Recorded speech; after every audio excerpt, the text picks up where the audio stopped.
After 8 years of a secret relationship, I nearly fainted with excitement when I found a 10-carat diamond ring and a reservation at a luxury hotel hidden away. I thought Rose Stockdale was finally going to propose to me and give me the home I had been waiting for. However, on the exact date of our 8th anniversary, a video appeared on Instagram of him passionately kissing Zamora Farr, the influencer with 30 million followers. The post said, "I left the country for 8 years. You waited 8 years. Now I'm finally going to marry you." Quote, the man in the video was Ross. His hand was around her waist and on his finger shone the exact same wedding ring that I had paid for with 3 months' salary. I stood there frozen, staring at the screen until something inside me snapped. I ran out of the apartment, grabbed a taxi, and headed to the hotel. I hadn't even gotten there when a deafening horn blared and my body went flying. The pain was so brutal that I thought I was going to die right there. At the hospital they told me that I had suffered severe shock and they needed a family member's signature to continue treating me. I called Ross 17 times in a row. "Please," she answered, begging between sobs. On the 18th call, he finally answered. Zamora's crystal clear laughter could be heard in the background. "Ross, is that crazy woman still calling you to control you?" she asked slyly. He answered coldly, almost bored. "Ignore her. She's just someone I know, nothing more. She has nowhere to go. She's always been there. But it doesn't mean anything. Even if she finds out, she won't say or do anything. She's too discreet. She won't leave. She can't. I treat her well because she's helped me a lot, but that's all." I felt my heart break into 1,000 pieces. I closed my eyes, drowning in tears. They didn't know that I was the true heir to the Farr, the most powerful and richest family in the city. Zamora was just an imposter who had taken my place. A month ago, my real parents had tracked me down and begged me to come back to take over the reins of the family empire. I refused then. But after that betrayal I called my mother. "Mom, I've made up my mind. I'm coming home and I'll take care of everything. I accept. I also accept the engagement you proposed to me, but on one condition. I want Zamora to become part of the family." I thought my mother would hesitate, but she answered, instantly and firmly, "Perfect, I'll take care of it. If it hadn't been for that mistake at the hospital when you were born, we would never have lost you," she added in a broken voice. "Marcel, the nurse who helped us that day will have to answer for what she did. But don't worry, my girl. Everything will be okay." I hung up with tears in my eyes and whispered, "Thank you, Mom." She let out a tender little laugh. "Silly, don't cry now. Next week is your birthday and I'm going to organize the biggest party this city has ever seen so everyone knows that you are the one and only true daughter of the Farr. And about your engagement," she continued, "I already have the perfect candidate." I answered quietly, "I'll listen to what you say, Mom." Before hanging up, I warned her, "Don't tell Zamora anything about the party or the investments I asked you to prepare. Cancel them all as you say, honey." She answered without hesitation. Minutes later a message arrived from an unknown number. "The one who is not loved. She'll always be the other one. Remember when you were out of the country a month ago and asked for help? Well, Rose was 2 blocks away from me." Another message came in right away. "Today was just a warning. If you keep messing around, next time you won't come out of it as well." I froze. The accident hadn't been a coincidence. Zamora had orchestrated it. I saved screenshots and sent them to the personal assistant my mother assigned me to investigate every detail of the crash. Then I opened the Instagram video again. There he was, hugging her, kissing her, raising a glass of champagne with that smile that used to be only for me, and my ring on his finger. I remembered the day I gave it to him. His eyes filled with tears. He knelt down and swore, "Someday I'll give you a better, more expensive one." Quote, now that ring was shining on someone else's hand. The comments weren't helping. They're finally making it official after 8 years. Ross is such a romantic. He waited all this time for Zamora. He had that diamond ring made for her 8 years ago. 8 years in which none of his friends knew I existed, but they all knew Zamora perfectly. Suddenly the door to the room opened. There was Ross with a cake, streamers and roses, smiling as if nothing had happened. "Happy anniversary, my love. I'm late. Are you mad?" It was the same old routine. A few hours ago I would have been so moved to tears. Now I just felt nauseous. He sat down next to me and caressed my cheek. "I was so worried when I heard about the accident. Thank God it wasn't serious, because I really don't know what I would do without you." His voice was pure honey, but I had already heard the truth on that call. I looked down. He saw the phone in my hand with the video frozen. He quickly took it and turned off the screen. "Stop, see, that's not what it seems," he said in a calm but impatient tone. "I was only with her on business. The patriarch of the Farr is going to invest in my new company. If I close the deal, we'll go public soon. Zora is just a bridge. Yes, she was my ex, but that was 8 years ago. I don't feel anything for her. I only came closer because the old man will be at his birthday party next week. When I sign the contract, I'll leave her in public and that's it." Okay, my life. I was silent for a long time until I barely whispered, "And what am I now? Your lover or your ex?" He froze. The question frowned and he held my hands tightly. Don't talk nonsense. How are we going to end it? It's just one more week, 7 days. You've always been the most understanding person in the world. When the company goes public, I'll give you the most spectacular wedding I've ever dreamed of. I smiled with wet cheeks. He always praised me for being understanding, patient, discreet. I was exhausted from being one. It's okay, I lied softly. He sighed in relief. He wiped away my tears and lit the candles on the cake. Come on, let's make a wish together. When we blow them out, our 9th year will begin and this year we will get married. I promise you. I looked at the flickering candles with no intention of blowing them out. Just then his cell phone rang. He answered it reflexively. Where are you? Zamora's drawling, whimsical voice came from the other end. Ross lowered his voice. I'm busy. Don't call me. Now he turned slightly toward the window, as if with that gesture he could erase himself from my sight. With her? He asked with a laugh that choked in his throat. You know you can't stay here, right? Too much attachment. You know that perfectly well. Ross hung up without saying anything else. He turned to me with a smile that he had trouble keeping down. It was from work. He lied without blinking, slowly blowing out the candles on the cake that I hadn't even brushed. I finally looked at him. His slightly irritated brown eyes were scrutinizing me with such fake concern that it almost hurt. His freshly shaven face still had that impeccable proportions that had driven me crazy once. 33 years old and not a single line that betrayed regret. I forced myself to smile. Should I cut you a piece? I asked in a flat voice. He nodded, clearly relieved, as if the danger had passed. He got up to get a plastic knife.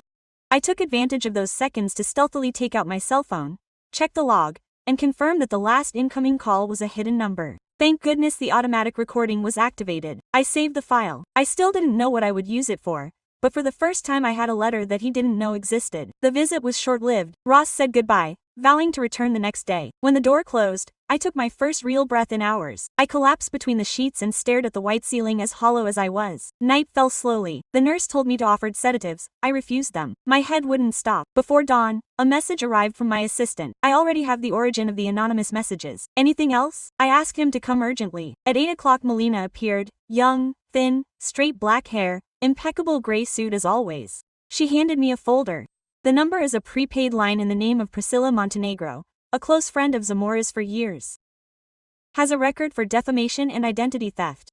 I read every word as if my life depended on it. Melina continued. And there's more. I got the hotel recordings the day of the hit.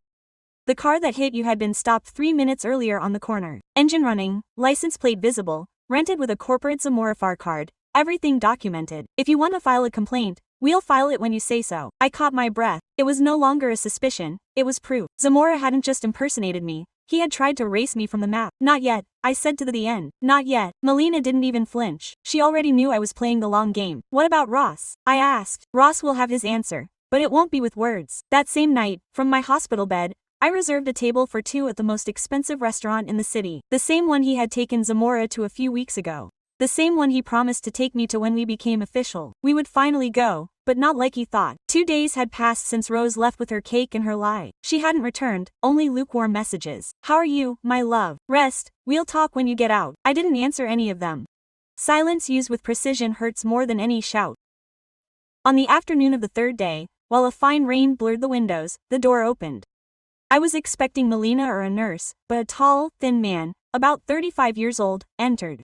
Long navy blue coat over light gray suit, angular face, perfect beard, gray eyes that took in everything without judgment, light brown hair combed back with calculated carelessness. He was carrying a bouquet of white lilies. Good afternoon, he said in a deep, calm voice. I am Alejandro Lumley. I think you deserve a proper introduction, even if the timing is not ideal. It took me a second to react. Lumley, my mother's last name, the one I should have always had. Excuse me, I stammered, sitting up. My mother sent you. Not exactly. Let's just say we both knew this would end up happening. He smiled slightly. Years ago, an agreement was signed between families, but I'm not here to collect on it. He placed the lilies on the table. Their perfume softened the smell of disinfectant. May I sit? He pointed to the chair by the window. I nodded, still dazed. I watched him. Restrained gestures without ostentation from those who command without needing to shout. I know this is strange for you, he continued, to suddenly appear, but before you decide to hate me for being part of the deal, I wanted to get to know you without pressure. His words disarmed me. I expected coldness, business wrapped in courtesy. No, this. And what exactly do you know about me? I asked neutrally. More than was appropriate, he admitted, crossing one leg elegantly. I saw you at events when they still thought you were a protege of the FAR.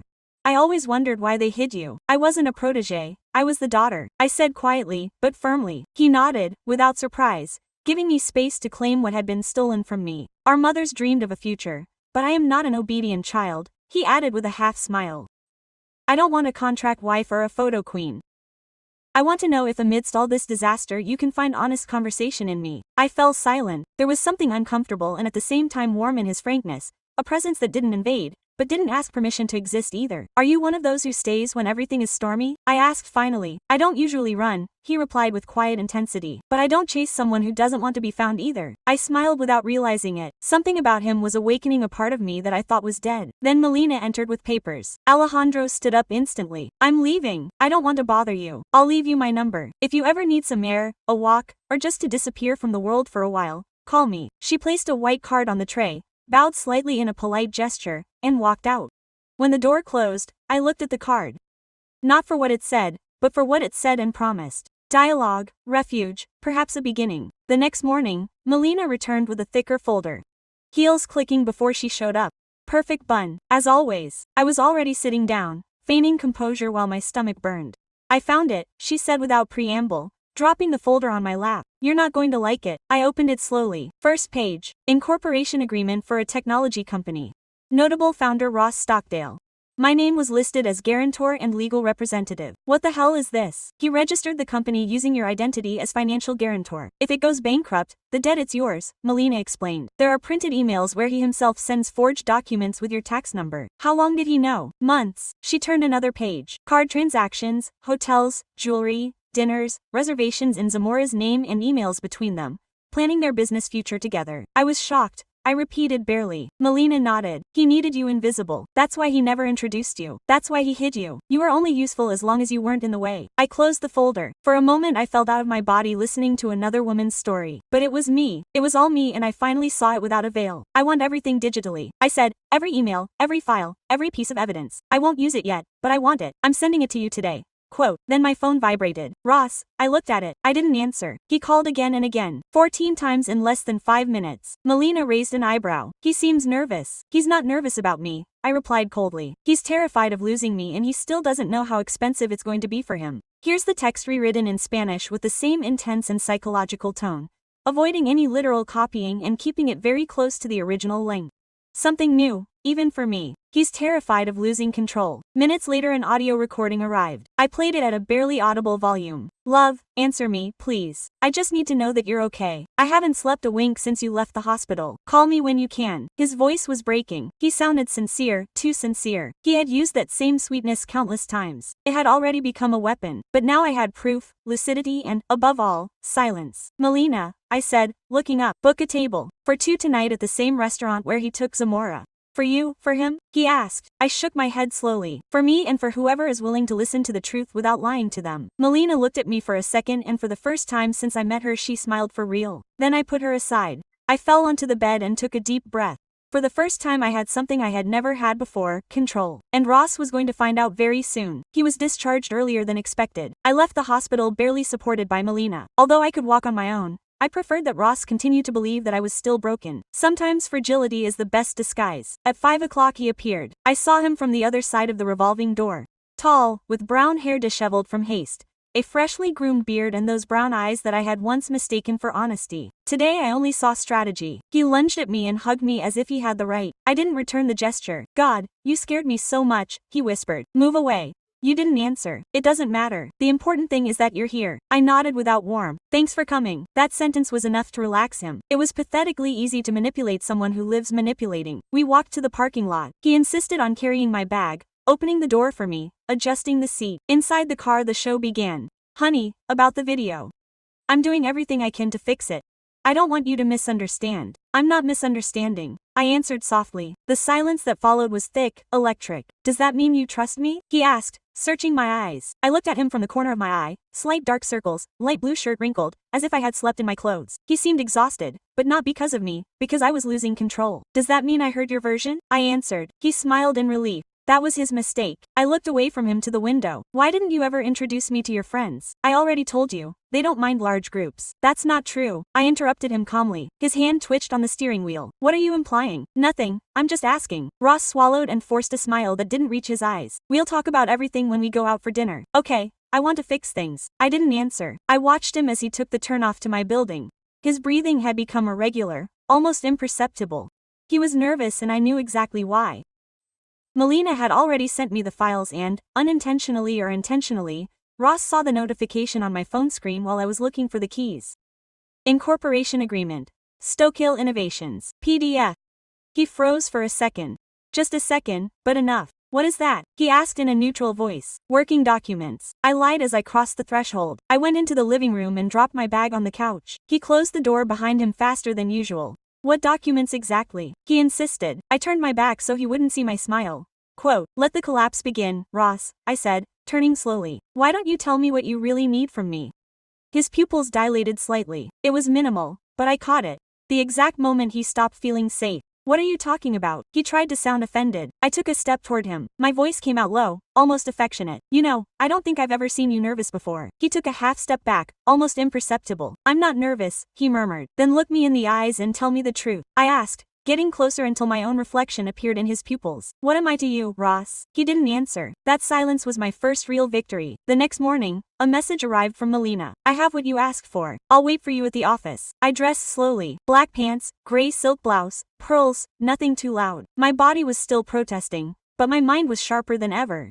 Melina met me in the lobby of a discreet building in the financial district, led me to a closed room, and left a laptop, a blue folder, and a small recorder on the table. Ready? Go ahead. We have confirmed that the line from which the anonymous messages were sent to you was hired by Priscilla Montenegro, Zamora's personal assistant for the last 5 years. We contacted her through an intermediary and she agreed to meet without knowing that we would record her. She turned on the recorder. A nasal, hurried voice filled the room.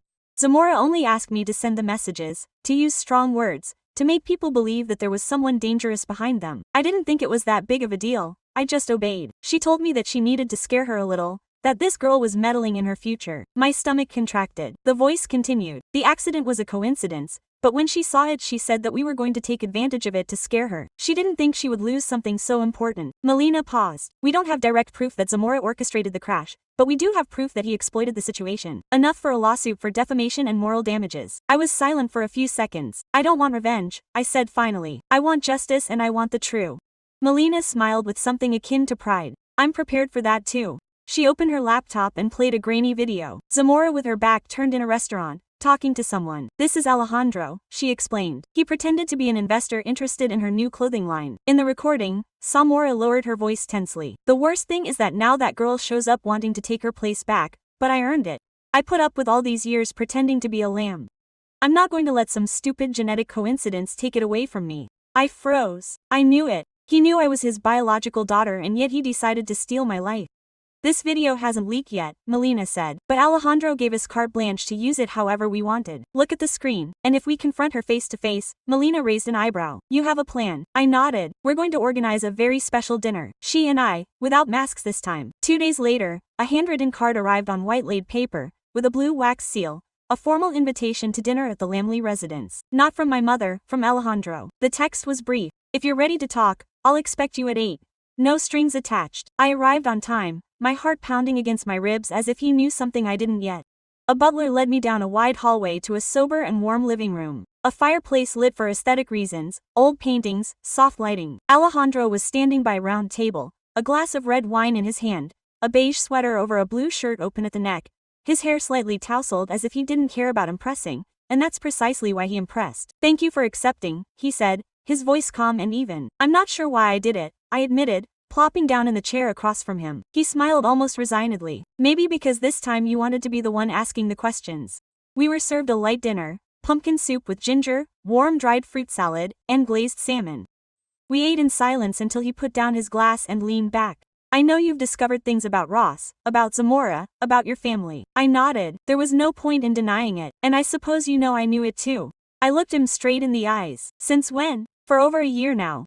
My mother had access to the original records. When she confirmed that you were the stolen baby, she told me in confidence. And why did you keep quiet? He lowered his gaze for a moment as if it still weighed heavily on him. Because I didn't think it was my place to decide whether you should return. I had suffered enough already. I thought that if you ever returned, it would be because you chose to. The sincerity in his voice hurt me more than any lie, because it was real.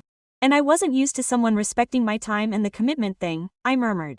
He shrugged. It wasn't my idea. But I considered it first out of curiosity, then something else. He pulled an envelope from his inside jacket pocket and handed it to me without touching me. What is it? A contract? My mother wanted you to sign it, to formalize the commitment. I brought it for you to tear up with your own hands. In front of me, if you want. My fingers closed around the paper. I felt its thickness, the weight of a decision I hadn't made yet. Why would you do this? He looked at me without blinking. Because I don't care that you're marrying me out of obligation. What I really want to know is whether you could choose me of your own free will. A long silence stretched between us. The flames crackled softly in the fireplace. Somewhere in the corner of the house, a clock struck 8:30.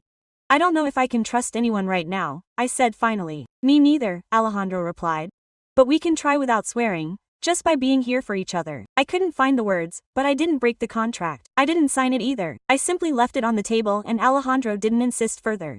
The lobby of the event hall shone with soft lights, white flower arrangements and elegant conversations, pearl gray carpet, tall crystal chandeliers, the initials LF engraved everywhere, Lumel Far. My mother had organized everything as if it were a fairy tale wedding, but that night was not announcing a marriage, but my return. I wore a black silk dress that glided like water over my body, no jewelry, no ornaments, just me.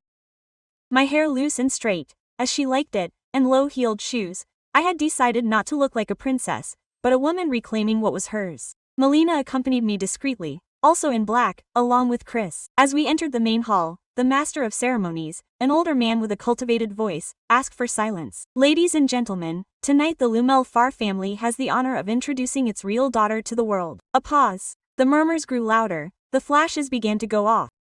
Here is Miss Abba.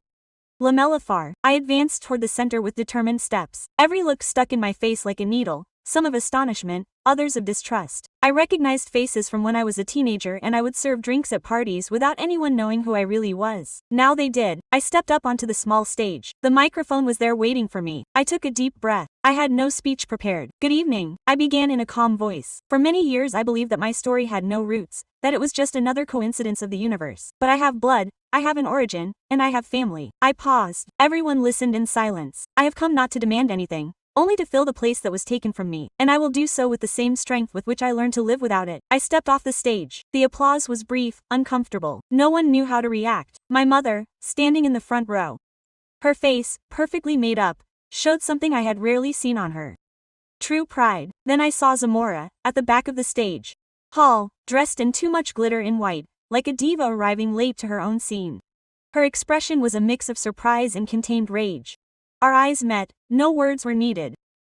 She understood that the game was over. She approached slowly. The music continued to play, disguising the tension. What does this mean? She whispered when she was close. A joke? No, this is reality. You're going to destroy everything I've built. You did it all by yourself. I just showed up. Quote. Zamora pursed her lips. The photographers were focused on us. The conversation had to seem cordial, but the air vibrated. This won't stay this way, she murmured. It won't stay the way it should. I turned around. I didn't need to see her leave. Alejandro was waiting for me by the bar in his usual relaxed style, dark blue suit and white shirt with no tie. When he saw me, he raised a glass. Too theatrical, he said without irony. Just what was needed. And you? I asked, accepting the glass. What role do you play in all this? No one answered with a half smile. Just that of someone who enjoys watching you take back what's yours. For the first time in a long time, I toasted. Not out of revenge, not out of pride, but for myself. The days following the gala were a whirlwind. The press talked about my return with headlines that were both admiring and morbid.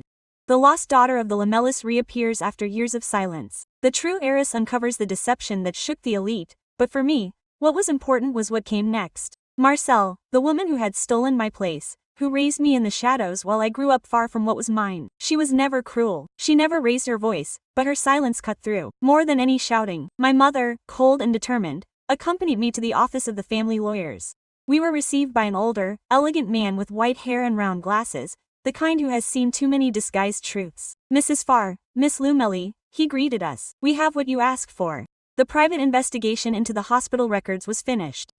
He spread documents on the table, medical reports, duplicate birth certificates, manipulated files. This is what we found, he explained. Marcel Montenegro was a nursing assistant at the maternity hospital. 28 years ago he had access to both cribs. His daughter Zamora was born prematurely and with complications. His was born healthy. Marcel made the exchange. Motive? I asked. The lawyer pulled out a handwritten letter. Firm but shaky handwriting. It explains it here. She confessed on her own initiative after seeing the public announcement of her return. She said she did it because she believed her daughter would have a better life, that a golden cradle could save her. My mother tensed. She was breathing heavily, but she didn't speak. Mrs. Montenegro has been subpoenaed, the lawyer continued. She agreed to appear. She didn't run away. I closed my eyes for a second, not out of compassion, but to contain the trembling of my hands. And Zamora, I asked quietly, is not charged, unless it can be proven that she knew about and covered up the change. My mother looked up, sharp as a razor. And if we have a recording of her admitting it, everything changes, the lawyer said. The responsibility would be shared. I nodded. I already knew what I would do. A week later, I sat in the front row of a small courtroom. Marcelle stood in front, dressed simply, her gray hair pulled back in a braid. Her aged face showed more resignation than guilt. When the judge asked her if she had anything to say, she stood up with difficulty. I didn't apologize before, she said, because I believed I did it out of love. Today I know it was out of fear. And no one should build a life on cowardice. Neither my mother nor I blinked. The judge handed down the sentence. Supervised house arrest and total renunciation of the Farr name. No inheritance, no family benefits. It was symbolic, but it was enough for me. In the hallway, as I was leaving, Marcelle stopped me with a trembling hand. You were always a good girl. You still are. I'm just sorry. I didn't answer. I looked at her with everything I'd kept quiet for 20 years and kept walking. The news began to filter out little by little. First, a discreet note on a financial portal, legal irregularities in Stockdale Innovations documents. Then another more direct one, promising entrepreneur Ross Stockdale, investigated for identity theft. In less than a week, investors pulled out. His social media account was filled with comments. Some defended him, others furiously accused him. I watched it all from afar, without intervening until Ross showed up. One afternoon, as I was leaving the Farr building, I saw him waiting for me on the sidewalk. He was wearing a long gray coat, his brown hair disheveled by the wind, and deep dark circles under his eyes. For the first time, he seemed smaller. We need to talk, he said without preamble. We have nothing left to do. You're not like that, he insisted. You're not vindictive. No, but I'm not blind either. He looked at me pleadingly. He took 2 steps. I know I ruined everything. But you were my only truth. It was always you. I had to hold back my laughter. You said that too when I recorded you talking to Zamora. He paled. You recorded me long enough to know who you are when no one is looking. He lowered his head. Sight. For a second it looked like he was going to kneel. But he didn't. Instead, he pulled out an envelope. The company papers. I've closed everything. I don't want to keep running away from myself. I just wanted you to know I'm sorry. I took the envelope. Not for him, for me. I don't need your apologies, Rose. Just don't come back. I turned around. There were no screams, no tears, just footsteps walking away. That night on the balcony of my apartment I found Alejandro. He had stopped by the office to drop off documents for my mother and decided to come up. He was carrying 2 coffees and a box of freshly made croissants. The press is going crazy, he said, leaning on the railing, looking out over the city. Everyone wants your version. They're not going to get it. And he asked, offering me a coffee. You'll have your version. I smiled. I make no promises. Quote, perfect. Promises ruin everything. Rio, but I can invite you to get away for a weekend. Nothing fancy. Just to disappear for a bit. No cameras, no witnesses? I asked. I picked up a warm croissant and took a bite. I accept. You accept what exactly? He didn't answer with words. His smile was different. It wasn't like, finally, something is between us. No explanation needed. A year has passed. A year since I last heard Ross's name spoken aloud. A year since Zamora faded from the social circle like a shadow dissolved by the light.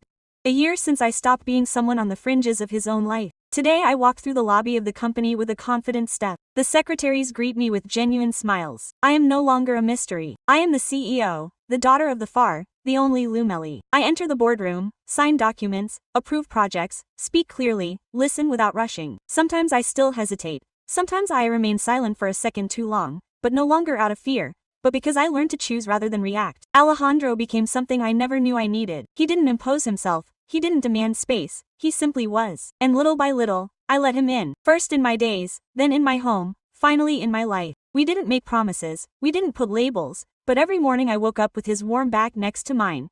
Every time he made my coffee exactly the way I like it, without asking, I felt something I'd never felt with Rose. Peace, not adrenaline, not anxiety, just calm. This morning, I asked that no one accompany me. I drove myself without a driver. The sky was covered in a soft mist. I carried a white flower in my hand. I headed to the hospital where I was born, where it all began and where it all went wrong. I asked permission to enter the old maternity ward, now decommissioned and under renovation. An older nurse, one of those who are almost non-existent anymore, recognized me. Quote, "You're the girl," he said without finishing. I nodded. He led me down a narrow hallway to an empty room. There, I was probably moved to another crib because of a decision that wasn't mine. I left the flower behind. I didn't say anything. It wasn't a symbol. It wasn't forgiveness. It was closing a door. When I got home, I found Alejandro in the kitchen baking something that smelled like cinnamon and butter. His hair was a little disheveled and his white shirt sleeves were rolled up when he saw me. Quote, "How is it?" I replied silently. He nodded. He didn't ask any more questions. There was no need. We sat on the terrace with 2 cups of tea. The sun began to filter through the clouds. There were new plants in the planters. Small details, almost invisible changes that had gradually transformed everything. Quote, "What's next?" he asked, closing his eyes against the light. "I don't know," I said, smiling. "Sounds good." Yes, for once it sounds good. We fell silent, not because of discomfort, but because the best decisions don't always require words. Sometimes they just start. Yeah,